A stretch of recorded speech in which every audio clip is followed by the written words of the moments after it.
কদম ফুল হচ্ছে প্রকৃতির একটা বিচিত্র রূপ। এখন তো বর্ষাকাল। হ্যাঁ, এই বর্ষাকালে হয়েছে পাখিদের মঙ্গাকাল, মানে পাখিদের খাবারের খুব অভাব হয়। এ সময় পাখি পর্যাপ্ত খাবার থাকে না প্রকৃতিতে।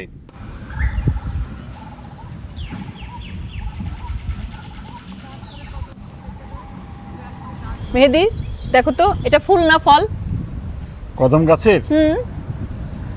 এইটা না, তুমি যদি বলো পৃথিবীতে না প্রকৃতিতে বিরল কিছু ফুলের বৈশিষ্ট্য আছে, ঠিক আছে? হুম। এই যে দেখো, এটা হচ্ছে গোলাকার একটা বল হয়ে গেছে না?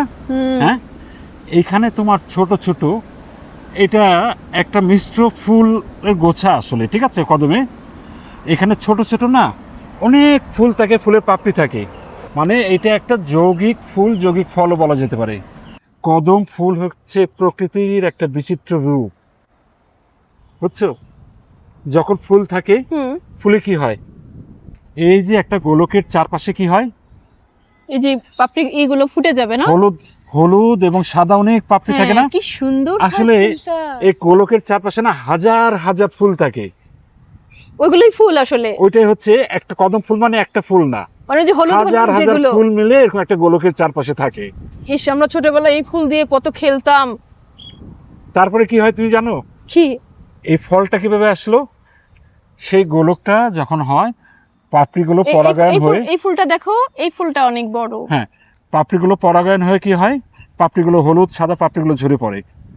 আর এই গর্ভাশয়ে কি হয়, যে গর্ভাশয়ে যে পরাগায়ন হওয়ার পরে যে গর্ভাশয়টা সবকিছু মিলে যায়, মানে গোল আকারের একটা পিণ্ড তৈরি করে, মাংসের পিণ্ডের মতো একটা। এটাই হচ্ছে কদম ফল। এখন তো এটা ফল হয়ে গেছে, আমি এটা ছিঁড়ি না, শুধু তোমাকে না, কারণটা আমি বলছি কেন ছিড়বা না কদম ফল। কদম ফল হচ্ছে, এই সময়টা হচ্ছে পাখিদের মঙ্গাকাল, জানো? পাখিদের মঙ্গা বুঝো না? এই কদম কদম ফুল ফুটে কখন? বর্ষাকালে। এখন তো বর্ষাকাল। হ্যাঁ, এই বর্ষাকালে হয়েছে পাখিদের মঙ্গাকাল, মানে পাখিদের খাবারের খুব অভাব হয়। এ সময় পাখি পর্যাপ্ত খাবার থাকে না প্রকৃতিতে। এটা বলতে পারো প্রকৃতি যে তার সমস্ত কিছু একটা ব্যালেন্স করে চলে, এটা তার অন্যতম প্রমাণ পাওয়া যায়। এই কদম ফল হচ্ছে বলতে পারো যৎসামান্য যে খাবার আছে পাখিদের জন্য প্রকৃতিতে, কদম ফল হচ্ছে তার অন্যতম। তো তুমি যদি একটা কদম ফল ছিল, কি হবে, পাখির খাবারের সংকট আরো বেড়ে যাবে।